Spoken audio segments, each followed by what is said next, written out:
Oi, gente!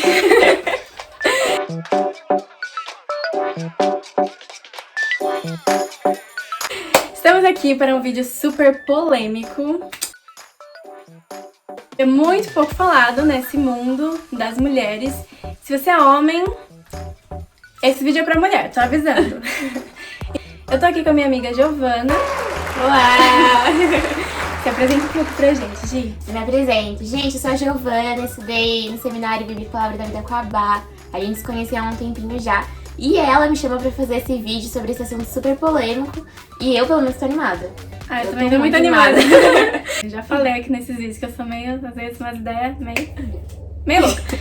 É algo que a gente conversou bastante esse ano, né? A gente tem um grupo, assim, de amigas e a gente já conversou um pouco sobre isso e quanto isso é um tabu entre nós mulheres, mas que, na verdade, todas, de certa forma, e em graus talvez diferentes, lutam com isso, porque tá na nossa natureza sermos sensuais, né? Exatamente. Termos atração por homens ou até mesmo por mulheres também. Exatamente. Às vezes a gente tenta esconder isso de alguma forma, mas dentro do nosso coração isso vai ser revelado. E como isso vai ser revelado é o que a gente vai falar.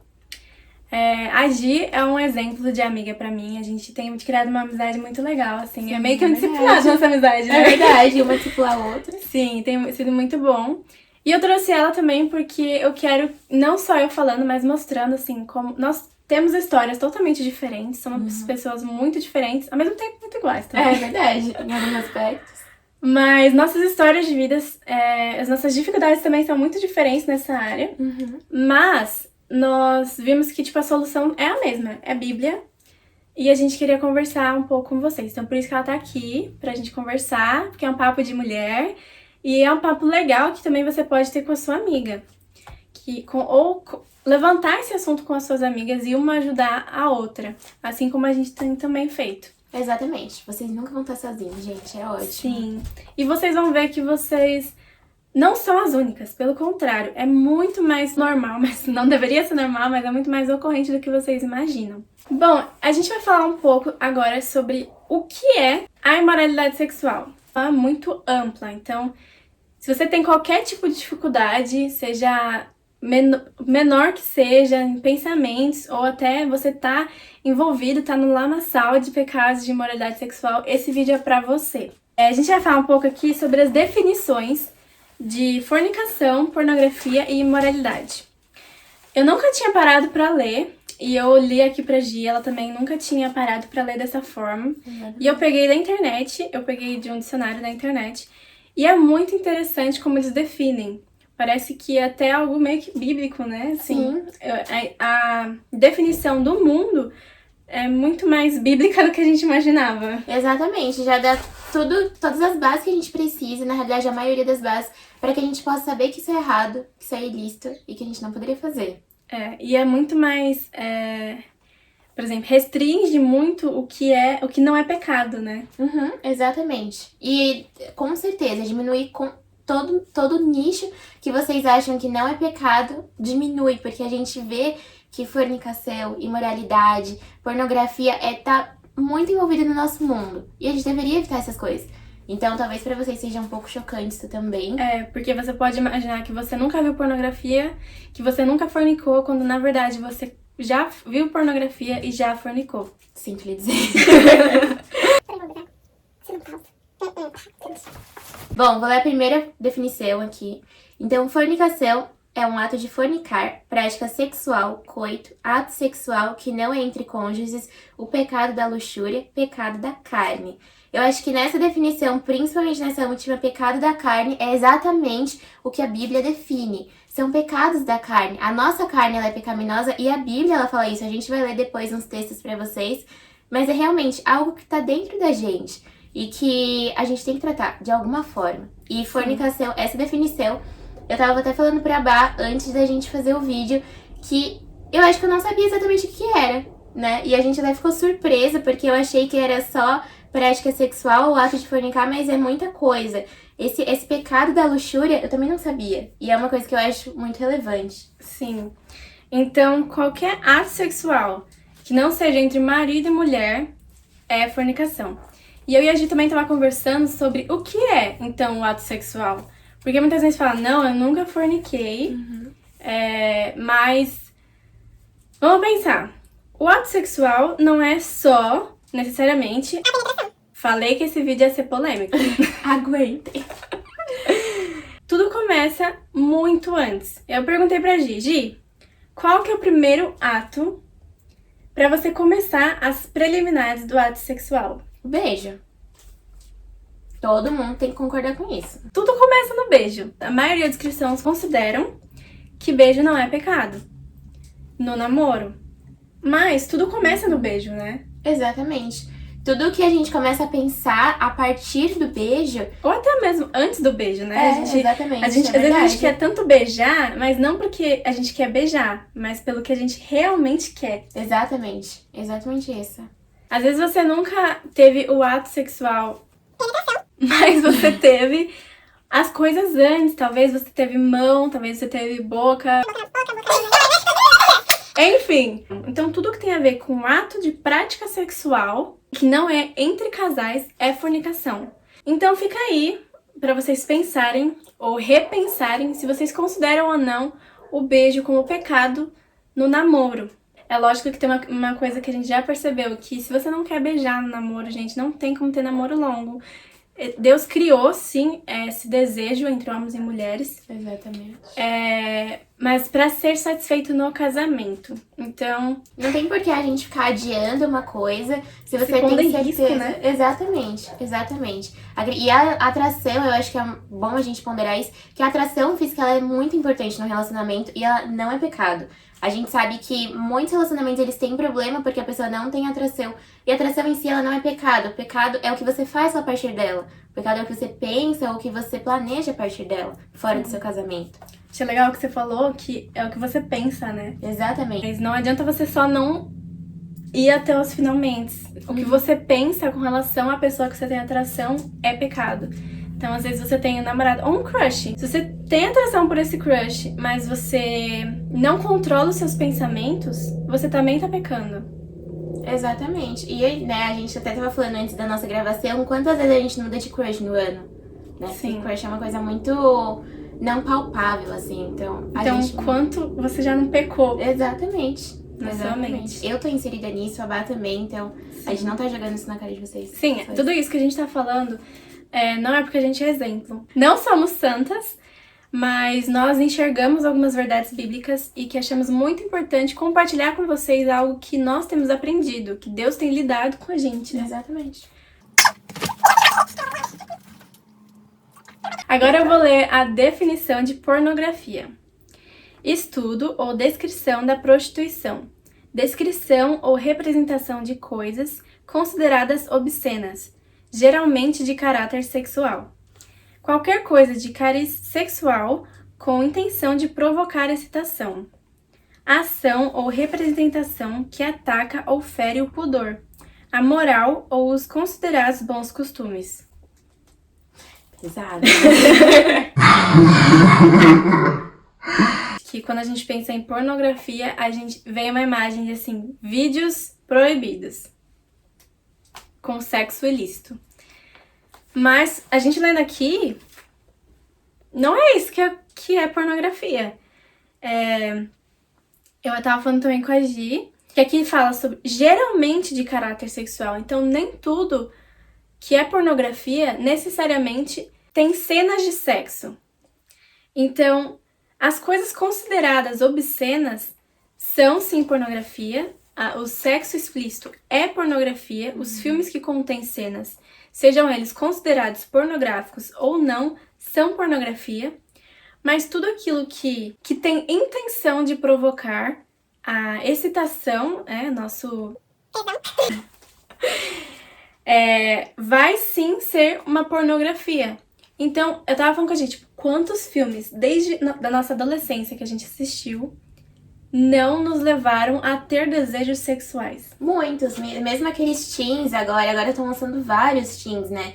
Mesmo aqueles, a gente vê cenas e assim, às vezes uma coisa que pra mim não provoca nenhuma excitação nem nada, pra outra pessoa pode provocar. Então eu acho que por exemplo, uma relação de amiga, aquilo que a gente tava falando que a gente se discipula, é eu chegar e falar pra Bá também, não vou assistir, eu não consigo, e a gente se abrir também, né? Porque eu acho que é muito mais fácil a gente vencer alguma coisa juntas do que sozinha. Sim. E vamos pensar aqui nessas cenas de beijo, filme teen, filmes inocentes. Essas cenas também levam a gente a ter desejos. E talvez levam a nossa mente, assim, poxa, será que vai ter mais? E você já pensou na próxima cena. Até porque a pessoa, né, o homem, nunca é feio. Eu nunca vi um galã de filme feio, gente. Eu nunca vi um super magrinho, nada contra os magrinhos. Mas eu nunca vi um que não seja musculoso, uma coisa assim, entendeu? Então, sinceridade. Enfim, vai, continua. Então, afinal, a maioria dos galãs de filme, eles são bonitos, são homens desejados pelas mulheres. Eu creio que, assim, a maioria das mulheres acham bonito, por exemplo, Barraca do Beijo. É realmente o estereótipo perfeito de homem. E aquele estereótipo perfeito de homem que a gente... Exagerei um pouquinho? Gosto é gosto, não? Não, mas assim, não quero dizer que é moreno, não. Mas é porque ele é alto, ele é forte. Não, vamos pensar... Eu vou depois botar uma foto aqui, aí vocês avaliem. Exatamente, vocês podem avaliar. Mas eu acho que só pelo fato da aparência dele já leva a gente a pensar alguma coisa. E ele beijando uma outra menina, ou tendo cenas, como nesse filme, por exemplo, leva ou pode levar a gente a ver, a considerar isso como pornografia. E eu acho que eu nunca tinha pensado nisso. Acho que vocês também não. Pouco provável que tenham. E isso me assusta. Cara, vamos pensar, o que a gente vai poder assistir? Então, exatamente. Se a gente realmente quer se guardar, se afastar do pecado, e isso vai levar a nossa mente a pecar. E, gente, não ignorem o pecado da mente, que é na mente que começa tudo, é a raiz. Então, não ignorem isso. Se te leva a pecar, a gente tem que evitar. E isso é muito difícil, sabe? Que filme que a gente vai assistir? E na descrição aqui também fala, são ou representação que ataca ou fere o pudor. Ou a moral, os considerados bons costumes. Se a gente pensar nos bons costumes, não é um bom costume você ficar com várias pessoas. Exatamente. E quantos filmes? Exato, não é por exemplo, bons costumes. Não é considerado um bom costume você gravar filmes tendo atos sexuais contra as pessoas. E nos filmes a gente vê, eu não digo pelos atores nem nada, porque eles são atores, exatamente por isso. E com relação a isso, eu acho que fica até para um outro vídeo a gente falar sobre isso. Mas nesse sentido, eu acredito que o fato da gente às vezes considerar como algo normal já é perigoso. Porque, sei lá, você pode não sentir nada, mas você não pode considerar aquilo como normal. Aquilo é uma coisa perigosa. E às vezes em um dia, a gente, mulher, por exemplo, a gente passa pelo período de ovulação, TPM. E no nosso período de ovulação, que é o período antes da TPM, é onde os nossos sentimentos ficam mais aguçados, onde os nossos hormônios ficam à flor da pele. E aí é onde que a gente tem que tomar cuidado, né? A gente conhecer o nosso corpo. E olha quanta coisa legal, né, que tem a ver com isso.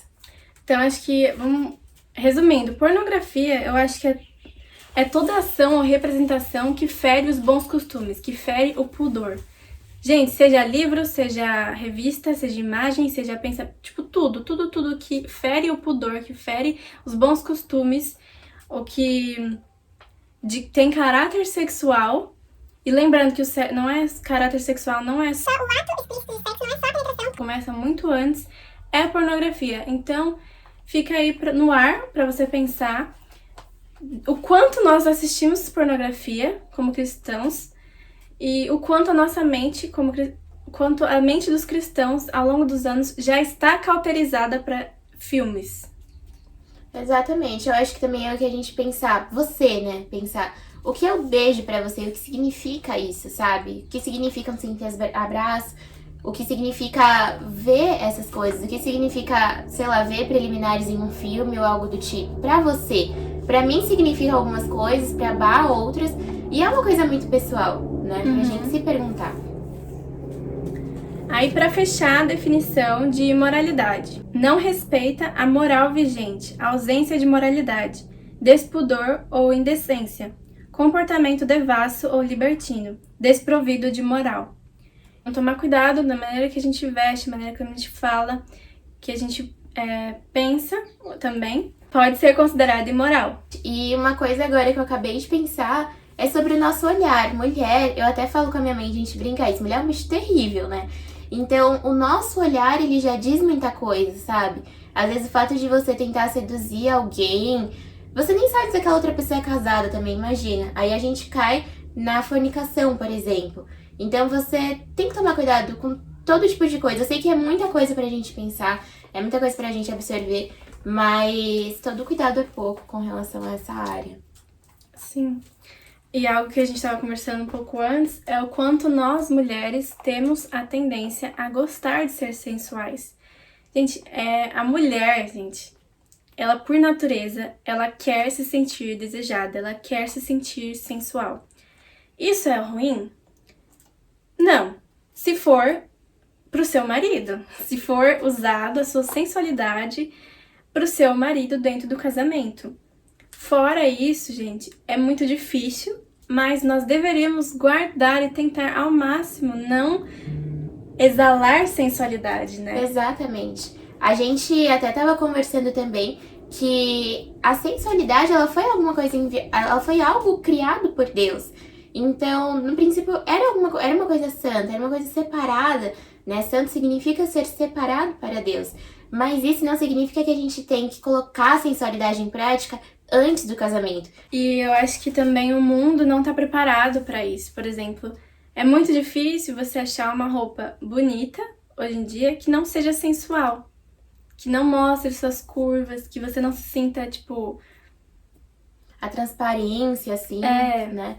Tem muita roupa, assim, que até mesmo me incomoda, porque às vezes a gente senta, não, tem que tomar cuidado com isso, com aquilo. Esse tipo de roupa, às vezes, eles são feitos exatamente pra mostrar alguma coisa para as outras pessoas, sabe? Eu não tô querendo dizer que a gente tem que sair, né, de moletom, porque De a gente... burca. Exatamente, a gente gosta de se arrumar, e isso é bom, isso é criado por Deus. Mas a gente tem que ter o equilíbrio ele vem da palavra, né? Eu acho que quando a gente passa tudo que a gente vive no filtro da palavra, a gente consegue se dedicar realmente a vestir para a glória de Deus, a falar para a glória de Deus, e não mais porque a gente quer que as pessoas olhem pra gente. Sim. E, por exemplo, a indústria da moda feminina hoje em dia tá muito mais sensual e muito menos roupa do que antigamente. Mas engraçado que a gente pensa que isso é por conta dos homens, né? Que querem ver o corpo das mulheres.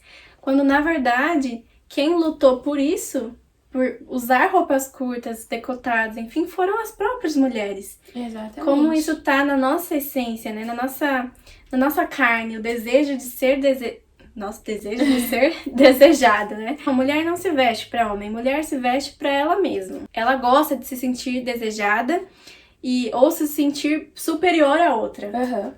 Que na verdade nosso corpo não é nosso. E não foi criado para o nosso prazer ou para nossa exaltação, mas sim para o reino de Deus.